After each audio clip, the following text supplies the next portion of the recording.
जैसे कि आपको पता है कि हम लोग इथिकल हैकिंग के इस चले आ रहे सेशन में नेटवर्किंग का स्टार्ट कर दिए। नेटवर्किंग से रिलेटेड कुछ बेसिक हम लोग जानेंगे, नेटवर्क होता है क्या, नेटवर्क का क्या टाइप्स होता है। तो आज हम लोग जानेंगे नेटवर्क मॉडल्स। नेटवर्क मॉडल क्या होता है। अगर आप नेटवर्क मॉडल को समझ जाते हो ना, तो आपके लिए एक आसान चीज ये हो जाएगा कि आप नेटवर्क में इन करना सीख जाओगे कि आखिरकार कोई कंप्यूटर कैसे किसी दूसरे कंप्यूटर के सर्विस को यूज कर रहा या उससे कनेक्टेड है, या किसका कौन सा कंप्यूटर किस कंप्यूटर से कनेक्टेड हो सकता है। तो इस मॉडल को स्टेप बाय स्टेप समझने के लिए हम लोगों का जो मेन टॉपिक आज का है वो हमारा है नेटवर्क मॉडल। ठीक है, तो नेटवर्क मॉडल को क्लियरली समझने के लिए स्टेप बाय स्टेप मैं आपको बताने वाला हूँ हर एक चीज। तो चलिए सेशन को शुरू करते हैं, स्टार्ट करते हैं। तो लेट्स बिगिन।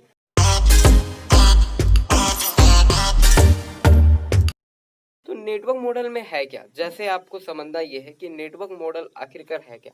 तो नेटवर्क मॉडल यानी क्या, consistence of devices computer in a particular network, यानी किसी जगह पे जो कंप्यूटर या डिवाइस एक दूसरे से किस वे में कनेक्टेड है, किस तरह से कनेक्टेड है, इस चीज को समराइज करने के लिए, इस चीज को समझने के लिए नेटवर्क का एक मॉडल तैयार किया गया। इस मॉडल में बेसिकली तीन तरह का मुख्य मॉडल को लिया गया है। बेसिकली तीन ऐसे मॉडल है, 1 2 3। इस तीन मॉडल पे ही पूरा का पूरा नेटवर्क आर्किटेक्चर बेस्ड है। ठीक है, जैसे घर का मॉडल होता है ना, अलग अलग, कोई बंगलो है, कोई फ्लैट है, कोई हाउस है, नॉर्मल सा। ठीक है, तो घर की साइज, घर की बनावट, घर की जरूरत के आधार पे घर को बनाया जाता है। ठीक उसी प्रकार से नेटवर्क की रिक्वायरमेंट कि किसको कितना कनेक्टेड होना है, किसको क्या चाहिए, इस हिसाब से नेटवर्क का मॉडल को डिजाइन किया गया। तो इसी मॉडल से रिलेटेड ही इंपॉर्टेंट टॉपिक हम लोग आज कवर कर रहे हैं। तो सबसे पहला नंबर 1 जो हमारा नेटवर्क मॉडल है वो हमारा है क्लाइंट पीयर टू पीयर, जिसको कहते हैं peer to peer. Okay, peer to peer. तो पहला मॉडल हमारा है peer to peer. Peer to peer का मतलब होता है जब एक कंप्यूटर दूसरे कंप्यूटर से डायरेक्टली अटैच हो जाए, जुड़ जाए किसी भी एरिया में, चाहे वो एक दूसरे से डायरेक्टली किसी भी तरह से जुड़ जाता है, केबल के जरिए, वाईफाई के जरिए, ब्लूटूथ के जरिए, तो उस मॉडल को कहा जाता है peer to peer model. Peer to peer का मतलब होता है डायरेक्टली सभी कंप्यूटर आपस में 1 से 2 या 2 से 3, 3 से 4, बहुत सारे कंप्यूटर भी हो सकते हैं जो आपस में जुड़े हों, बट एक दूसरे से ही जुड़े हुए और एक दूसरे से ही कुछ ले रहे हैं, कुछ दे रहे हैं, कुछ रिसोर्स को आपस में क्या कर रहे हैं, बांटने का काम कर रहे हैं।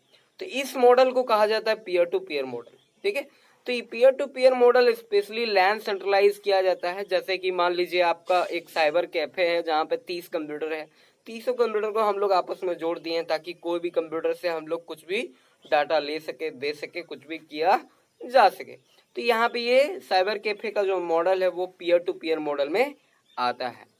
इसके अलावा आपके घर में मान लो 2 कंप्यूटर है, लैपटॉप है, डेस्कटॉप, आप चाहते हो दोनों को नेटवर्क में जोड़ दो, और फर्स्ट कंप्यूटर में जो डेटा है आपके डेस्कटॉप पे, आप चाहते हो उसको इजीली आप अपने लैपटॉप में ट्रांसफर कर सको। तो आप इन दोनों को अगर पीयर टू पीयर मॉडल्स के द्वारा जोड़ देते हो तो ये करना बहुत आसान हो जाता है। प्रैक्टिकली हम लोग ये सारा चीज को समझेंगे। थ्योरेटिकली मैं आपको बता दूं, जब 2 या 2 से अधिक कंप्यूटर डायरेक्टली एक दूसरे से कनेक्टेड होते हैं, जुड़े हुए होते हैं, तो वैसे मॉडल को पीयर टू पीयर मॉडल कहा जाता है। यहाँ पे ये मॉडल बहुत ही छोटा स्वरूप का होता है, ये कोई बड़ा लार्ज स्वरूप नहीं होता, छोटा स्वरूप होता है। एक रूम, एक बिल्डिंग के अंदर बहुत सारे कंप्यूटर आपस में जोड़ दिए जाते हैं, that is called a peer to peer model simply. Most important दूसरा जो हमारा नेटवर्क का मॉडल है, second model is the most important. उस मॉडल को कहते हैं क्लाइंट टू सर्वर।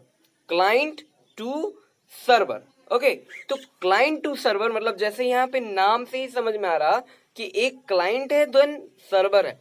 तो क्लाइंट यानी क्या, क्लाइंट यानी क्या, जैसे कि मान लीजिए आप कोई काम कर रहे हो, तो ठीक है, तो आप जिसको सर्विस दे रहे हो तो आप उसके लिए बन गए सर्वर। आप जिसके सर्विस दे रहे हो, आपके काम को जो उपयोग कर रहा, वो हो गया आपका क्लाइंट। ठीक है, तो क्लाइंट टू सर्वर, जैसे मैं आपको अभी बता रहा हूं, तो आई एम ए सर्वर, आप मेरे बात को सुन रहे हो, जो भी सुन रहे हो, तो आप मेरे बन गए अभी क्लाइंट। तो क्लाइंट टू सर्वर मॉडल में क्या होता है कि एक सेंट्रलाइज सर्वर होता है, एक सर्वर होता है, और बहुत सारे छोटे छोटे कंप्यूटर्स होते हैं, क्लाइंट होते हैं। इन सब को ये सर्वर क्या करता है, कुछ पर्टिकुलर सर्विस देता है।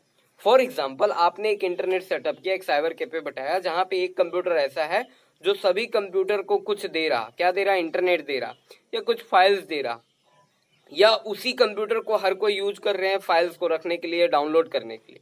तो वहां पे वो पर्टिकुलर कंप्यूटर है सर्वर, अब बाकी कंप्यूटर्स है क्लाइंट। यानी क्लाइंट टू सर्वर मॉडल में एटलीस्ट वन सर्वर होता है, अब बाकी सारे क्या होते हैं, क्लाइंट होते हैं जो उसके सर्विस को इस्तेमाल करते हैं। फॉर एग्जाम्पल देखो, बहुत इजी वे में आप ले सकते हो। मान लो आप अपने मोबाइल में गूगल सर्च कर रहे हो, तो आप क्या हो, आप क्लाइंट हो। आपको जो सर्विस दे रहा है वो आपका कंपनी है, टेलीकॉम कंपनी। जैसे आप जियो यूज कर रहे हो तो जियो आपका सर्वर हो गया, ठीक है। एयरटेल यूज कर रहे हो तो एयरटेल आपका सर्वर हो गया। आप क्या हो गए, आप क्लाइंट हो गए सिंपली। तो सर्वर एक बहुत बड़ा एक अपने आप में आर्किटेक्चर होता है। सर्वर से रिलेटेड ही एक 1000 पेज का पूरा एक सिलेबस है। मैं उसको आपको बताऊंगा सर्वर क्या होता है, कैसे काम करता है, सर्वर कैसे बनाया जाता है, सर्वर कितने टाइप्स का होता है, सब कुछ आप सीखेंगे। बट पहले आप मॉडल को समझ ले कि क्लाइंट टू सर्वर में एक सर्वर होता है, बाकी सारे क्या होते हैं, क्लाइंट होते हैं। तो हर एक क्लाइंट सर्वर से डायरेक्टली इनडायरेक्टली कनेक्टेड होता है। ऑथेंटिकेशन होती है, जिसके पास सर्वर का ऑथेंटिकेशन होता है वही सर्वर से जुड़ पाता है, उसके सर्विस को इस्तेमाल कर पाता है। सर्वर बहुत तरह का होता है, बेस्ड अपॉन आपके यूज पे डिपेंड करता है। तो क्लाइंट से सर्वर मॉडल में एक सर्वर होता है, बाकी सारे क्लाइंट होते हैं जो एक दूसरे से कनेक्टेड होते हैं। सिंपली समझ लेते हैं इसको, ठीक है। नेक्स्ट हमारा जो मॉडल है वो हमारा मॉडल है सेंट्रलाइज। सेंट्रलाइज, जी हाँ, सेंट्रलाइज, ठीक है। अब इस सेंट्रलाइज मॉडल को अगर आप समझ गए तो ये तीनों मॉडल आपका क्लियर हो जाएगा। इसको मैं एक उदाहरण से लेता हूँ, सेंट्रलाइज मॉडल क्या है, ठीक है। जैसे मान लीजिए आपके बैंक अकाउंट में, आप किसी बैंक में आपका अकाउंट है, वो बैंक सपोज करते हैं एसबीआई है, स्टेट बैंक ऑफ इंडिया है, ठीक है। स्टेट बैंक ऑफ इंडिया का एक हेड ऑफिस है, हेड ब्रांच है कहीं पे, head branch state bank of India है, उसका अपना एक हेड ब्रांच है, सपोज करो वो मुंबई में है, ठीक है। अब मुंबई से जितने भी state bank of India all over India में है, तो मुंबई से उसका ऑपरेशन चलता है। मुंबई हेड ब्रांच है, मुंबई में जो रूल लागू होता है वो सारा छोटे छोटे जितने भी ब्रांच है सब में लागू ऑटोमेटिक हो जाते हैं। मान लो ये वाला आपका हेड ऑफिस है, हेड ब्रांच है, ये यहाँ पे स्टेट बैंक ऑफ इंडिया का एक ब्रांच ऑफिस है, यहाँ एक दूसरा है, यहाँ एक तीसरा है। तो यहाँ पे कोई भी रूल लागू हुआ हेड ब्रांच में तो वो ऑटोमेटिकली इन तीनों में स्प्रेड हो जाएगा। तो ये हो गया आपका क्लाइंट टू सर्वर। अब यहाँ पे ये मॉडल जो मैंने बताया आपको क्लाइंट टू सर्वर। सेंट्रलाइज में क्या होता है कि ये जो हेड ऑफिस हमारा है एसबीआई का, इसके ऊपर भी एक इसका सेंट्रलाइज ब्रांच है। सपोज करो हर बैंक का एक जो सेंट्रलाइज ब्रांच कौन सा है, RBI, reserve bank of India. Reserve bank of India he note currency जारी करती है, हर बैंक को लागू करती है, हर बैंक को लोन देती है, हर बैंक को करेंसी प्रोवाइड कराती है। तो स्टेट बैंक को जो सर्विस देने का काम कर रहा है वो कौन कर रहा है, रिजर्व बैंक ऑफ इंडिया कर रहा। तो आरबीआई हो गया सेंट्रलाइज, स्टेट बैंक का हेड ऑफिस हो गया आपका सर्वर, और बाकी जो ब्रांच हम लोग जहां पे अकाउंट खोले हुए हैं वो हो गया हमारा क्लाइंट, ठीक है। तो यहाँ पे आपको समझ में आ रहा होगा सेंट्रलाइज मॉडल, यानी एक सेंट्रल सर्वर होता है, एक सर्वर होता है, सर्वर के ऊपर एक सेंट्रल सर्वर होता है, तो उस सर्वर को कहते हैं सेंट्रलाइज। उसके नीचे सर्वर और उसके नीचे होता है क्लाइंट। तो यहाँ पे सेंट्रलाइज नेटवर्क में क्या है कि एक सेंट्रल सर्वर होता है जो होस्ट करता है बाकी सर्वर को, और सर्वर होस्ट करता है क्लाइंट को। इस तरह से सेंट्रलाइज मॉडल वर्क करता है। अब सोचो अगर आपको हैक करना है किसी कंप्यूटर को, तो आप अगर उसके सर्वर में ही घुस जाओ तो सोचो आपके लिए क्लाइंट को पकड़ना कितना आसान हो जाएगा, ठीक है। तो एक हैकर क्या करता है, जनरली किसी सर्वर पे ही हिट करता है, सर्वर पे ही घुसने का ट्राई करता है। अब यहाँ पे क्या है कि ऐसा नहीं कि सर्वर में आप इजीली घुस जाओगे, सर्वर में बहुत सारा प्रोटेक्शन का लेयर होता है, बहुत सारी सिक्योरिटी होती है, फायरवॉल होती है, ठीक है।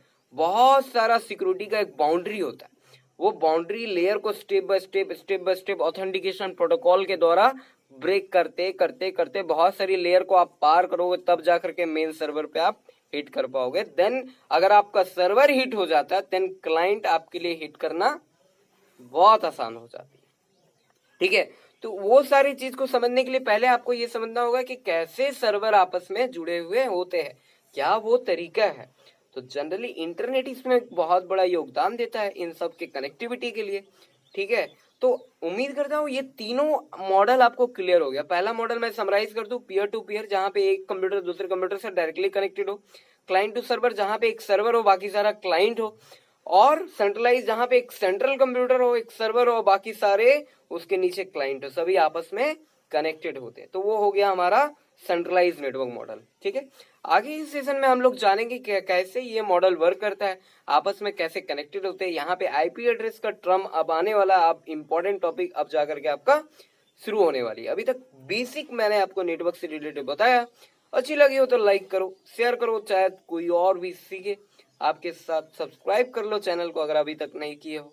बेल आइकन को जरूर हिट करना ताकि नोटिफिकेशन आपको मिलती रहे। Okay friend, thank you.